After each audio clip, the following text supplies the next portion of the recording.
Right on. So, I guess the best way to do this is for you to introduce yourself first and foremost. Oh yeah, for sure. So my name's Andy Mello. I'm a graduate of U of IT, or I guess on tech now. I've been a AAA artist for about 2 years, and currently I'm at Sledgehammer Games. I work as a my title is a senior associate environment artist, and I work in conjunction with level designers and level artists to make Call of Duty art. Oh, that's awesome. I didn't know you promoted to a senior, so that's fantastic. Oh, not yet, not senior associate. It's like Oh, senior associate. right before intermediate, and then after intermediate, it's senior. Gotcha. Fantastic. Look at that. Some of your beginning work. So what I was really looking to dive deep into today, I know it's 2 years old now, so it's not right on the top of your head, but Ubisoft Next is a cool competition. If you don't know what Ubisoft Next is, it's a neat little competition where you can get a brief from Ubisoft, participate, submit, and potentially win an internship. And Andy did really well. Some of it will be flashing on the screen, I'm sure, in a few seconds as it goes through this carousel. Our first question, I guess, is just your overall experience participating in the challenge. For Ubisoft Next, Yeah, personally, I really loved it.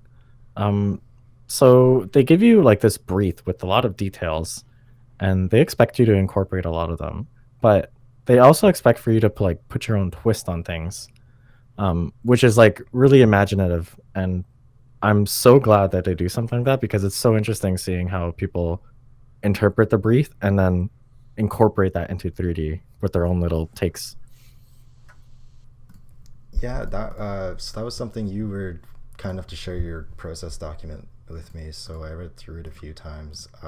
Something that specifically stood out to me was the way that you separated the prompt not into like the environment right away, but you started with different characters. Oh yes. So I remember one of my old profs, and actually a lot of my friends said to build a story around someone. And with this brief, I think the character that people had in mind was like a time traveler or, just like a space goer. Um, I kind of wanted to combine a lot of things, and I believe the brief. It was weird. If I remember the brief, it was like a pretty like old antique sort of sci-fi thing. Um, because you just had to incorporate the gramophone. But I really wanted to diverge from that, and my love of sci-fi, like I really, really drilled into the sci-fi aspect when making that environment. It turned out really well, I think, and I think part of the Thanks. reason why the sci-fi part, because I was reading, so you did like an engineer, a hoarder, and a biologist. Yes, yes. So those are like the divergent types, and then I believe I ended up going with an engineer, with the fascination of like time travel.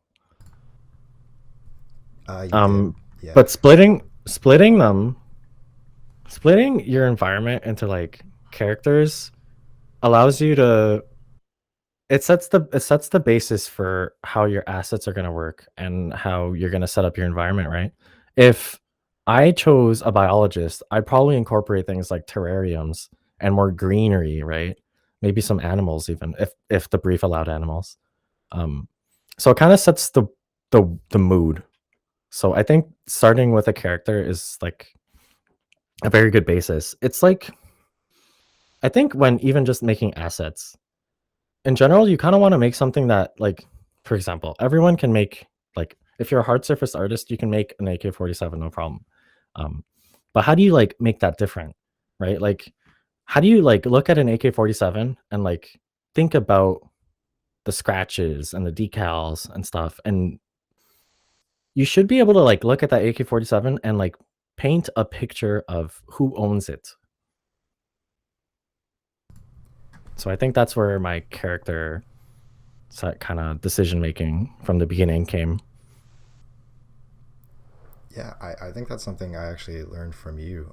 It might flash on the screen now, it might not. The 5.7 that you did was kind of like the first thing I looked at, and especially the tape for the Walkman.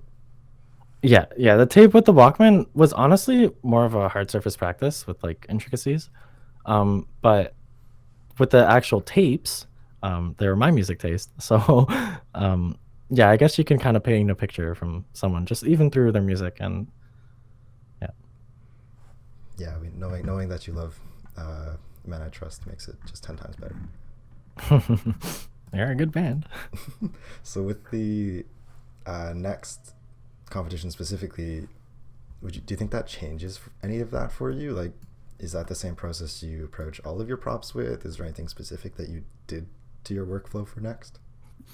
Well, I'd say with Next, it was honestly more of a usually when it comes to art, I tend to just do a lot of research on my own, and I tend to just do it on my own. But I found with Next that was very, very hard. Considering the scale of the environment, I really had to go out and like ask for feedback constantly. It almost felt like a collaborative project. Um, and that feedback was like tantamount to me getting such a high. I got second. Um, in that competition. Like I feel like if I didn't incorporate all that feedback from people, I just seriously wouldn't go that far. Hmm. Okay, that's very interesting considering how much it talks about like, oh, this has to be an individual submission, but you feel like it's more of a team effort because you really need all those like opinions and everything. Yeah. Like it definitely is like, a single thing. Like you have to do everything for sure. Right. You have to incorporate all of your knowledge with 3D and your creativeness. But in terms of feedback, yeah, I'd say it's like a collaborative thing in general. Um, but you'll find that in the industry too. It's just like most things are collaborative. You're almost never alone in this in video game development. That's very sweet. Next would be about the actual, like, now that you've got all of these things sort of in place, your workflow, your stories, your characters. Can you talk me through a little bit of your prop design? Regarding next, Yeah. so I'd say my design kind of went towards like a vintage sci-fi kind of steampunk sort of thing with this. So I looked at games like Prey, Bioshock, Fallout, even Outer Worlds, to just try and get like a nice kind of basis for how I was going to approach props. I think the main things were to have LEDs, to have kind of soft bevels on things if I wasn't normal map baking, and a kind of spherical language to things, spherical and cylindrical. So, like, a large focus on shape language right from the get go.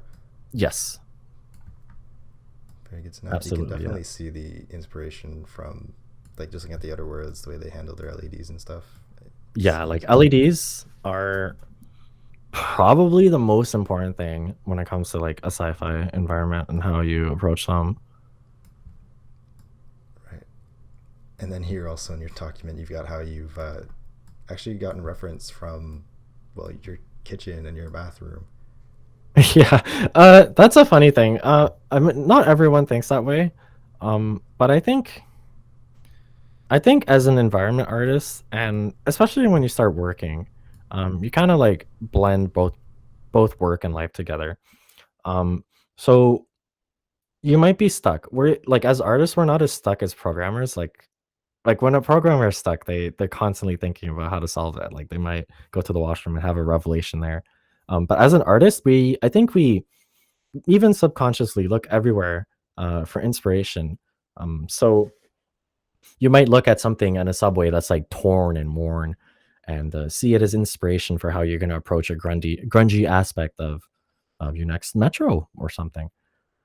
And in this case, I went to my favorite pizza joint and I was looking at the floor, and that was around the time I had to make modular pieces for my environment. And I was like, I'm gonna steal this like triangular diamond design that at the same time kind of promotes that art deco style I was looking for. And then I just went through with that. And I had gold trims, wood, slapped on some marble, boom. Yeah, and it turned out really well. Great ability to like. I really like the wall, especially the bathroom Yeah, tile into the wall. the wall was a huge thing. I remember, I don't think I shared it with you, but there's a picture before I used the blue wall, which was just like using a trim texture, and it was just all black. Everything was just gray and black and ugly, and I did not like it. So the moment I switched to that blue kind of washer mesh texture and added wood, it like completely transformed the environment. Yeah, it really does help. I think on my art station actually, there's a video, like a slideshow, and then there's like that one slide that Right. showcases the black, ugly environment before. Yeah, that slideshow was really paramount in me working on mine last year. I'm not gonna lie to you. I think I watched it like 100 times through, just trying to get an idea of what steps you took.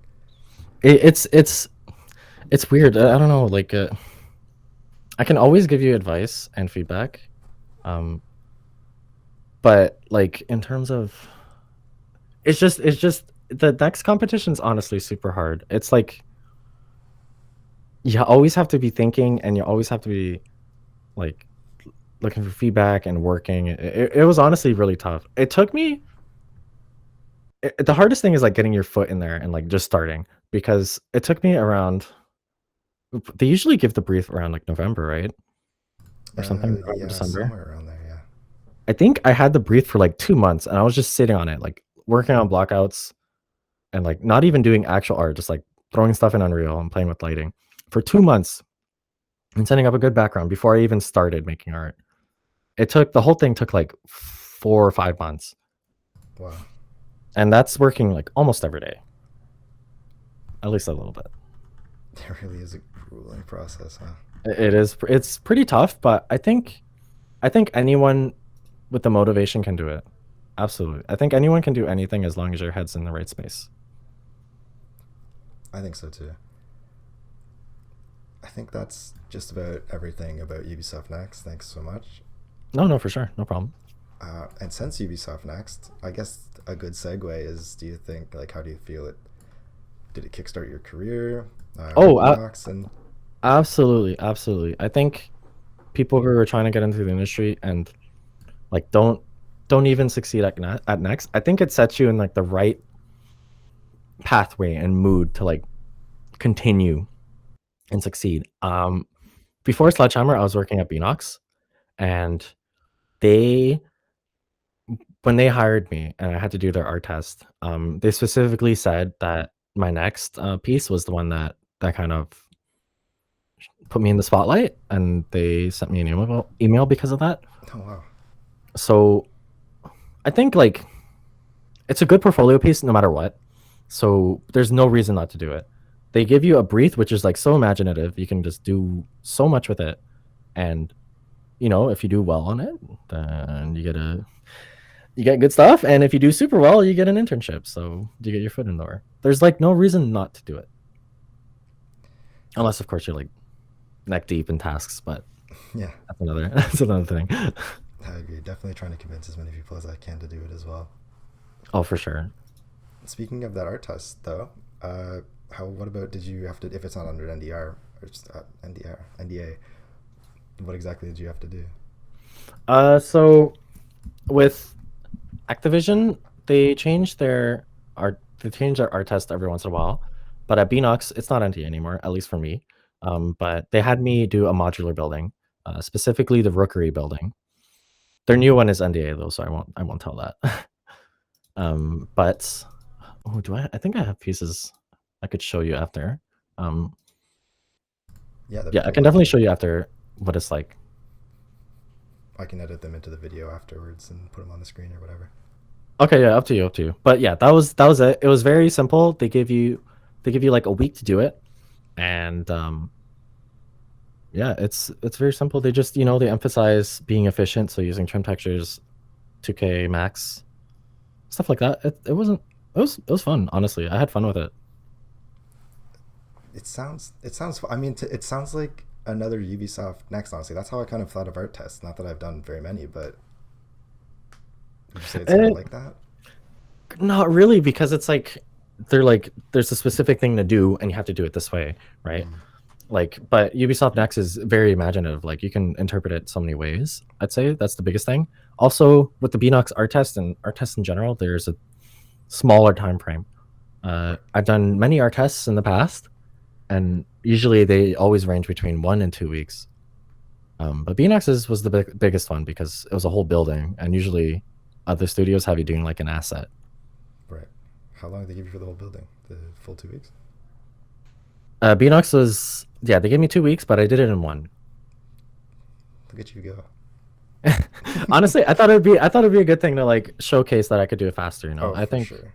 so. That's why I did it Yeah, pretty I'm sure quickly. they love efficiency. Oh yeah.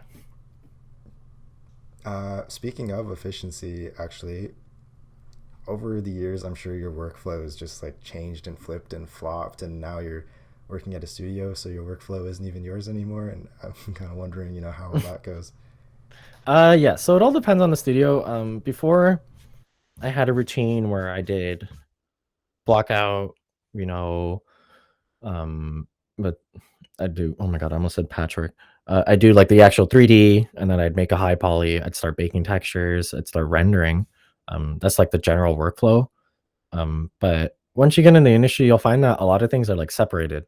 So I don't do blockouts usually. I usually have a designer do that, and then textures we do, but we don't make the textures. So as an environment artist, usually assets and textures are kind of done for you, and you're using things from a library, and then it's more so composition. Hmm. Oh, that's really interesting. So it's like it's a little more easy, and AAA is like snap, snap, snap. We got to get this done. So Yeah. it makes sense to have all of these things separated, but there are things you will miss. I will say, like from your workflow, having like that complete control, I think is something I miss a lot. Do you ever get the opportunity to still like, oh, I would like a piece that goes here? Like I've just looking at like the Call of Duty. Oh, it just disappeared. The Call of Duty stuff in the background Yeah, there. yeah, for sure, for sure. There are times where assets can't be made and they're not sent to outsource. If you want something specific done from your environment, you could totally do an asset, as long as it's like uh, engine appropriate. It can't be too expensive. Right. And they give you all of those guidelines. I'm guessing in the industry as well. It's all set up in their tech specs. Oh yeah, absolutely. Every company has like their own documentation, kind of like Unreal. Right. How about so this role is fairly new to you. I guess it's been actually it's been about 2 years now. Yeah, yeah. 2 years I've been doing this. I'm still technically a newbie, but I don't know. I trade blows at the intermediates and seniors here, so it's fine. I'm chilling. Newbie enough still for me to ask you how it's been fitting into the new role. Oh, great. Like, I don't know. Like, it's been amazing. Honestly, I haven't had any qualms. Like, working from home or doing hybrid is like super chill. Like, this is the reason I wanted to get into game dev. It's just, like making games, and games are my life. It's just, I can't see myself doing anything else. So being here now, um, at least like before crunch, I haven't had to experience crunch yet, thank God. Um, is amazing. Like the industry is great. That's awesome news, I'm sure, for anyone who's looking to get into it, which I'm pretty sure everyone who sees this video will 100% be exactly looking to do that. Yeah, I wish you the best. it's cool just being part of it because every time I played like the map too, Hmm. I would just like take my friends over. I'd be like, "You see that? You see that big yellow building? Yeah, Yeah, I know right there." that was my first one too, and so yeah, I mean, Caldera isn't a thing anymore, but I used to just camp that building too. It was a horrible design, a horribly designed building too. Like only one way in. Like I don't know what they were thinking, but it is what it is. You owned it, so I I you don't should know. take Let's it. go. Yeah, well, that's awesome. Glad to hear that.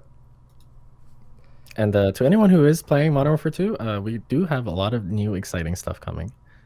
Stuff that fans have been crying about for a while. So Very exciting. I know I was getting a sneak peek in this interview. I can't say it sadly, but um, if you like the game so far, I think you'll love it even more soon. Thanks so much, Andy.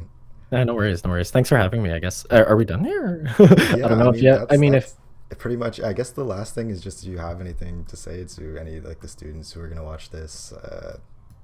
Anything that they might be interested in hearing? uh, I want to say, 3D is a hard endeavor. But I hope you never give up.